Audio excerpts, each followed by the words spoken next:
I think a good deal of it works, but not everything. I mean, consumers benefit from high output measured by both quantity and variety and innovation and low prices. And in some areas, I think antitrust is quite effective at that, but not in others. I do believe that the rule of reason needs to be modified as it's applied in the US. It's been far too pro-defendant. It was never intended to be that way. It was intended to permit a prima facie examination and then give the defendant, once a prima facie case of competitive harm was met, the defendant should have an opportunity to defend. And what the Supreme Court has done instead is it's loaded all the proof requirements into the initial part of the case. And as a result, the burden of proof never shifts to the defendant. And that has made rule of reason cases very, very difficult to prove. Plaintiffs don't win them very often.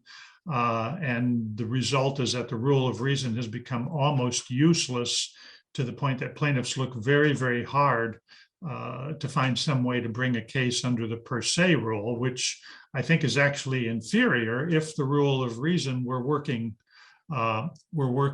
properly.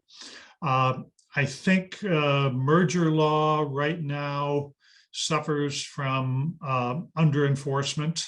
I think we've articulated standards that are too generous to defendants.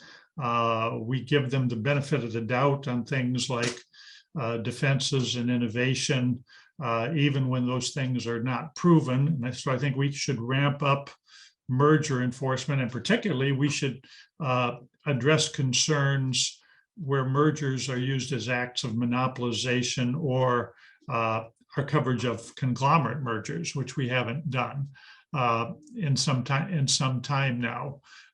So overall, I would say kind of a B- on the overall performance of the antitrust laws.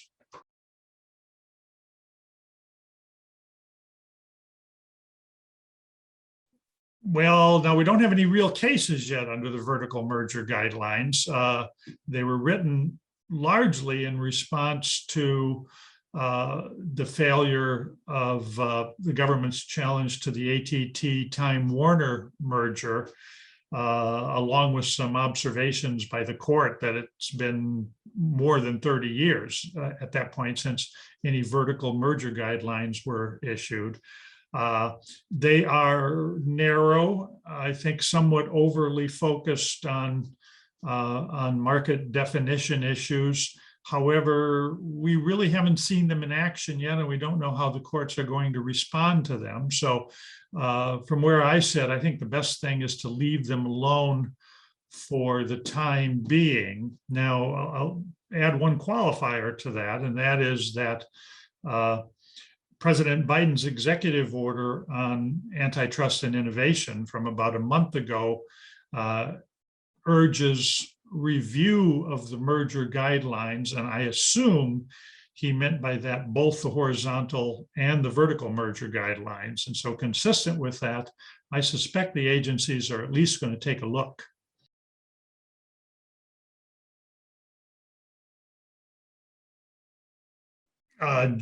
Generally quite strongly negative. Public utility regulation has always forced regulated firms into too narrow a path, and it's always been fairly hostile towards innovation. The regulators don't know how to deal with innovation very much because they're typically overly concerned on price and output. So I think in general, certainly public utility style regulation for any of the major internet platforms is a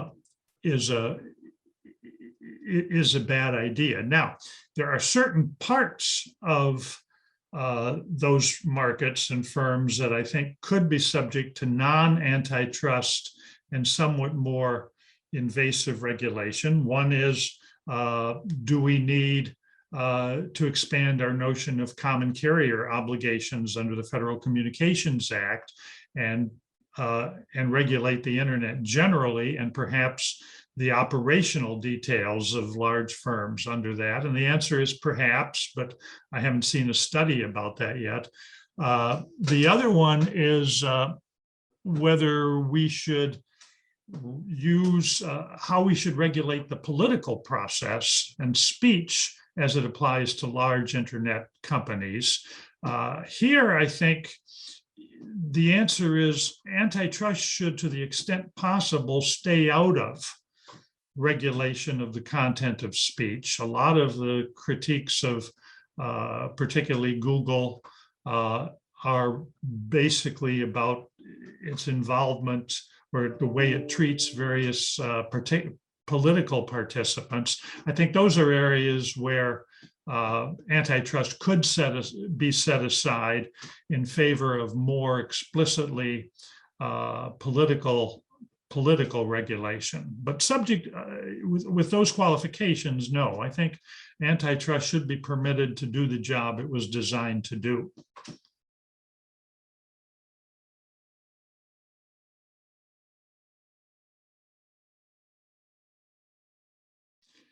Yeah, we have been in a period of under-enforcement, in part a reaction to over-enforcement that occurred in the middle, sort of second third of the 20th century.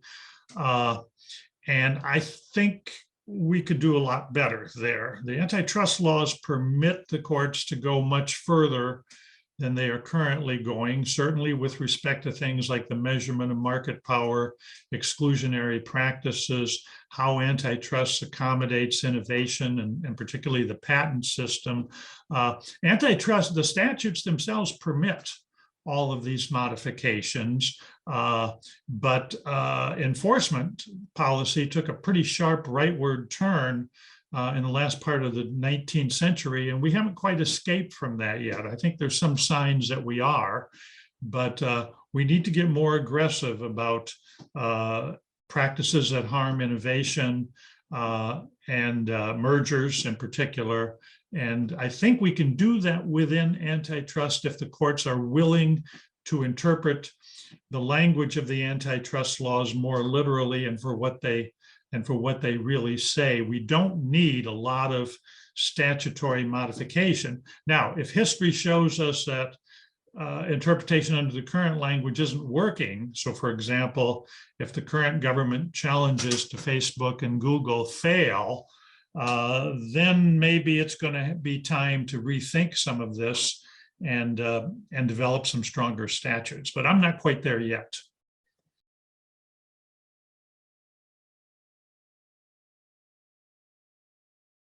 Yes, we should be a little stricter about them than we are. I mean, one of the problems with startup acquisitions is that they fall under the radar screen with respect to the current merger guidelines. Their market shares are too small. In fact, frequently their market share is zero because they haven't actually put a product on the market yet. And if that's the case, then the merger laws, which are overly focused on market share, levels of concentration, and more particularly increases in concentration. Well, if a startup firm has a market share of zero, or even if it's a very small market share, using those metrics, you're not going to show an anti-competitive merger. So we need to do a little bit of rethinking about how we deal with nascent firms that do have the power to become formidable competitors. Now, this is a particular feature of digital technologies, that output can grow very, very rapidly. It's not like producing automobiles or steel or something where you have to build a plant and gear up for production. So we need to do a little bit of a rethink about that. I think that means a couple of things. Number one, we should rethink the use of Section 2 of the Sherman Act to go after mergers as monopolistic practices. I think we're going to see a debate emerge about that, particularly with respect to the Facebook litigation that's going on now. Because when very large platforms acquire tiny firms, we're really not so concerned about collusion as we are about exclusion or the emergence of independent rivals. That is to say, the danger in the Facebook Instagram acquisition, for example, it's not so much collusion, it's that it prevents the emergence of a new and powerful rival. And that's really an exclusionary practice kind of analysis that Section 2 of the Sherman Act is pretty well equipped to handle. We just don't have guidelines currently that deal with merger enforcement under the Sherman Act. Now, the Federal Trade Commission's complaints against Google, both the one that was dismissed and the revised, against Facebook, both the one that was dismissed and the revised one, they both are going after Facebook, including the Instagram and WhatsApp acquisitions, as exclusionary practices, not as concentration increasing mergers. And so we may see some new law being developed in this area. I also think we need to get a little bit more aggressive about the use of intellectual property restraints, and particularly I'm searching for a word right now, and particularly the use of non-competition agreements or other kinds of restraints in those particular types of cases.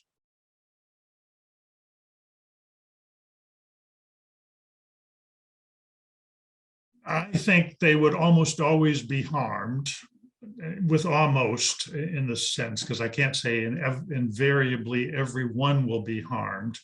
One of the things that characterizes the large digital platforms, but particularly Facebook and Google, is vast economies of scale and network effects that make them increasingly valuable as they get larger.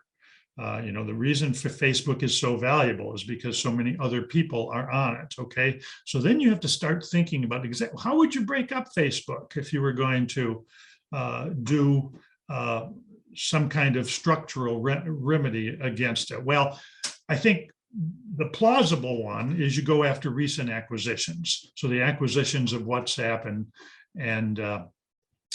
Instagram would be plausible choices.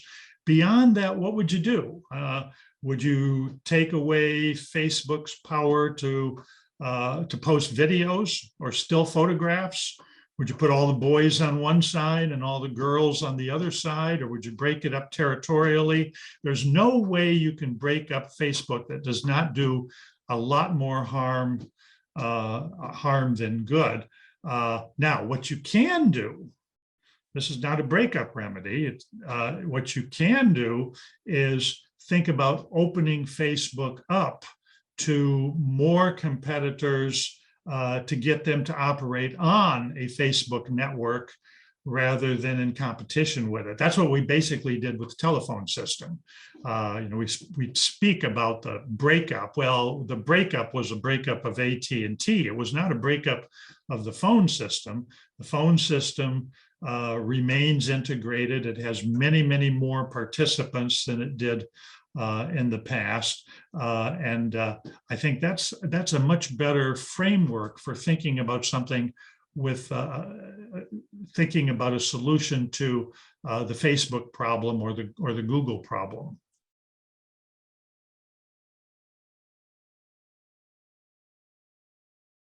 Their roles are similar but not identical. First of all, because the Federal Trade Commission enforces the Federal Trade Commission Act directly and the Clayton Act, but not the Sherman Act, it has the power to reach a few things that the Antitrust Division does not reach. That is to say, the Supreme Court has been clear since the 1960s that the substantive coverage of the Federal Trade Commission Act is somewhat broader. The courts have been unduly restrictive about that, and I think that's a place where Facebook, where the FTC can reach a little more broadly, particularly with things like collusive practices in the absence of an agreement The Sherman Act has an agreement requirement that's always restricted coverage vis-a-vis certain types of collusive activity. The Section 5 of the Federal Trade Commission Act reaches unfair methods of competition, which is much more general. So I think there are areas where the Federal Trade Commission can reach further, with the important proviso that when it's acting as regulator of competition, those areas have to be consistent with competition policy. They shouldn't be consumer protection by another name or regulation of telecommunications by another name. They need to be competition enhancing, but they can reach further than the technical language of the Sherman Act. The antitrust vision enforces the Sherman and Clayton Acts, and in general, I think has done a decent job. I think one very important misstep in the final year of the Trump administration was the issuance of the new Madison Doctrine and a much more lenient policy with respect to highly digitized firms and licensing of patents. I think that was a misstep. I think it's going to be reversed in this administration. But other than that, I think the Justice Department is right now, at least, on the right track.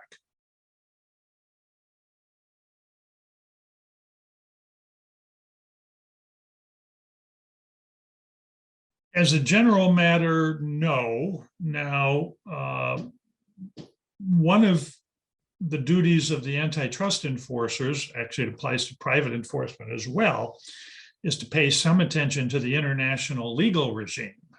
So that means that doctrines like foreign sovereign immunity, the active state doctrine, foreign sovereign compulsion, and so are all relevant, and they limit the extent to which we can get too wrapped up in making competition policy that treads on Chinese prerogatives. But other than that, I think our goal should be to try to police restraints, to police practices in a way that tends towards maximum output. We should not be discriminating against certain technologies simply because they are of Chinese origin or represented by Chinese companies. As an opening matter, antitrust policy treats all companies within its jurisdiction the same and looks for anti-competitive restraints, and then setting aside those things like the active state doctrine, it deals with all companies more or less identically. So I don't think there is a China problem as such with respect to antitrust law. Now, there might be China problems with respect to the dissemination of technology, but they usually don't fall within the realm of antitrust.